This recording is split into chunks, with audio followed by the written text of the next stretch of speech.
Well, good morning. Donnie here, porting another cylinder. Today, I'm doing an MS 500i. Got a few of them to do. Remeasured them again yesterday. Checking some numbers on them. Pretty good numbers on it. I really like the intake timing. To me, is right on the money. So there's no need to do any wild porting on the intake. Cleaning it up, a couple little burrs there I see, or grapes I call them. Schlag, whatever you want to call them. Not bad though, really well finished cylinder. Very clean, way cleaner edges and stuff than the 461 Stihls that I do. The 462 is pretty good shape too. They're pretty clean. So yeah, I'm only going to, the exhaust port height to me needed to be raised some to get a little more top end out of it. The guys say they pull good. Nice bottom end to them, even running a 36-inch bar on it. They're running the 36-inch light Stihl bars. People ask me why everyone likes to run those lightweight Stihl bars on their Huskies and their Stihls. No, they're just good. The tips don't go on them. They're really light. They don't flex too much. Some of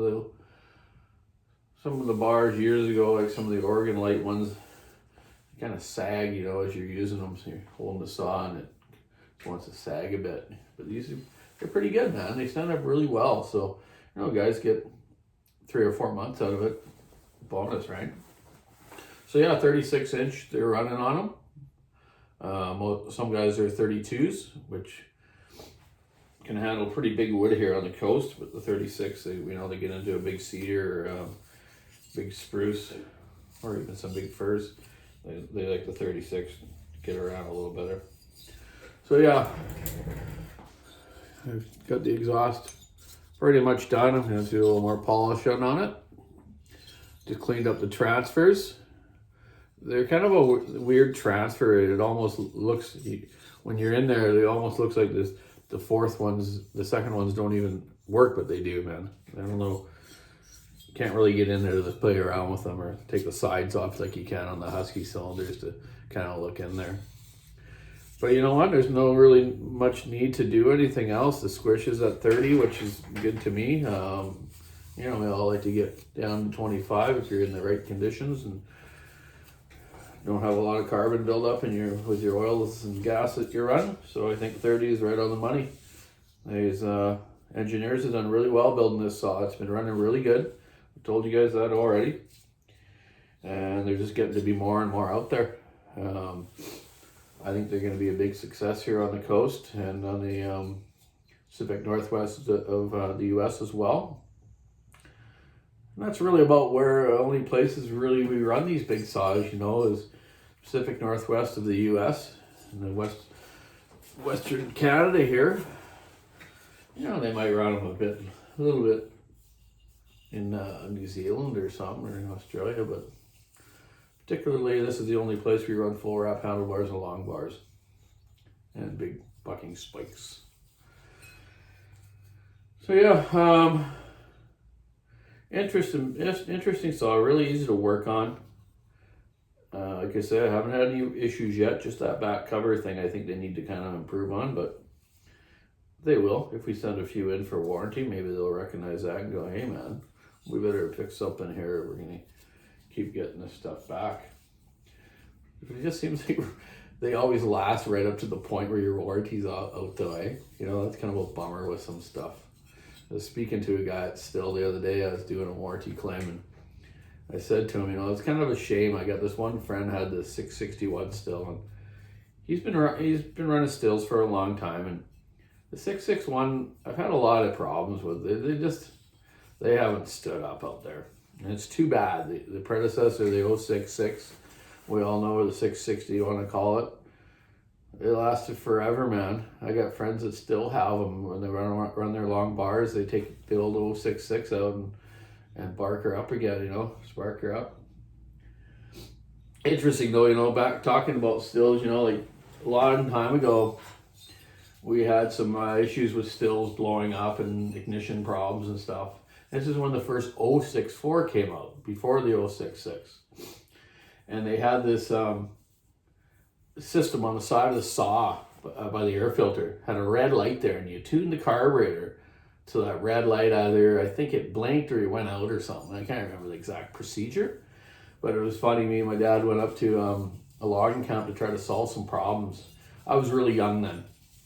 My dad was in his prime, going around to the logging camps, teaching the guys how to fix the saws and solve problems for the company that he worked for, Fedge and Gunnarsson. At one time, I think my dad said their payroll was over $1 million a month with the amount of fallers they had. Like, they had contract fallers all over the coast. And also they rented saws to all these logging camps. So my dad would take up 20 McCulloughs to Kelsey Bay or Eve River or all these places. The major McMillan Blodell camps, M&B we called it, seemed to all rent off of Mr. Fedge Gunnarsson, which my dad was the head mechanic for, and they were a McCullough distributor for years, and that's when my dad got involved with testing McCulloughs, and had engineers come up here when they were getting their 125 really into action, and the Promac 850 later on after the 81 McCullough. Interesting to listen to the stories that my dad has, through the years of him going around doing this stuff. I asked him the other night when we were sitting around the fire out at the campsite, and I said, so why did you really start modifying saws? What was really the first thing why you had to do it? He says, well, geez, Dottie, we were running these old Canadians, and they were a good saw when they ran, but darn it, man, you had to you had to modify it to keep it to run. Some of them just wouldn't run. So he bought an old go-kart magazine in the early 60s, something like that, and he seen some performance stuff these guys were doing to these West Bend go-kart engines that were made by Chrysler, and then some of the McCulloughs, and he just he just learned. And like I say, you had to modify stuff just to make them last and run. Each faller would have 3 or 4 saws, because some days one didn't make it through the day. These days guy just packs 2 and they last a couple of years. The saws normally, if they haven't been crushed or ran with crappy oil or gas in it. So anyways, yeah, that was interesting. We the thing with the stills, yeah, back to that. We went up to Kelsey Bay, and we went up with some fallers. I was lucky enough, I was young, the foreman let me go out in the crummy with them up to the bush, and they were running these stills, and it was funny. You see ones on the side hill, you see a couple of red lights blinking, and then you can see where the fallers were. So it was beep, beep, beep. It was kind of weird, man. Then you look at the other side, there's a couple more red lights. So the guy was there working anyway, so you can see the little red lights blinking on him. So it's kind of funny, But they didn't know how to tune the saw. If the fallers hardly ever, the union guys, they just ran those suckers till they didn't run, and just told the foreman or the bullbucker, this one's no good, and he'd hand him another one, and away you go. Then they'd bring them all into the shop, and you would retune them. They first had problems with guys that did have a screwdriver to turn the jets. They would, before carburetor compensator, and if you all don't know what a carburetor compensator is, what it is your air filter can be plugged, and you just put a couple pencil holes in it, and that thing will still run at the same RPM or same power, which isn't that great for people that, we should be cleaning the air filters anyways. But what would happen is the air filters would get clogged before we had the carburetor compensator, so the thing would start running really rich and smoggy, right? So they'd turn that high speed in to get that RPM back. What would happen? They'd seize it. So the carburetor compensator was definitely good for people like that. And that came along after this red light thing, and after multiple ignition and flywheel changes on Stihls in the beginning of the 064s. Oh man, you had 2 different keyway slots in the flywheel, different ignition module. You almost had to be a rocket scientist to figure out which ignition to be putting on them. We didn't have a lot of help in those days from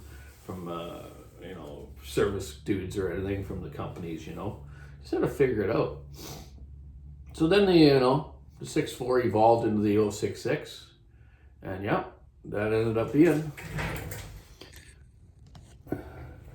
the 066, the best saw I would say ever. You know me. I love my Huskies. I love my Stihls too, and Dolmars and Solos, you name it, man. I'm a fan of all power saws. So the 066, yeah, it was definitely the ultimate saw. Like that thing. Only thing you'd go through is some clips and washers on the clutch springs. Never any problem. They just ran and ran and ran. Didn't nickel and dime you like the Huskies. Not one thing about the Huskies that it's been a little bit of pain in the butt is switch wires and switches and choke controls and throttle wires. Like it's all consumable stuff, and then that's what wears on them. But like 066 still, when's the last time you had to fix a switch on it? Almost never. Unless the wire got frayed after many a years. Like I'm talking like many years. But those suckers, like in a faller's hand running every day, I always called them the 200 day saws because you didn't do a thing to them in 200 days besides maybe change a clutch spring or a clipper washer. And after a while, I started modifying the outside cover, the clutch cover. Actually, I still do. Is I put like a little donut and a rivet in there and a washer so the chain doesn't get between the clutch cover and the clip to whip it off, because that's what happened to them all the time. They just fell off and the chain hit it. So yeah, 500i, man, great saw, and I just hope everything's gonna stand up good. So far, yeah, 6 months on the test one I got. Many people bought them off me, and everyone's raving about them. So hopefully Stihl can keep enough in stock, and we got a few now. I don't know how many we got left, but people are pretty much lined up on a list at work to order them. So yeah, we'll go put this together for Kubik, Mr. Kubik.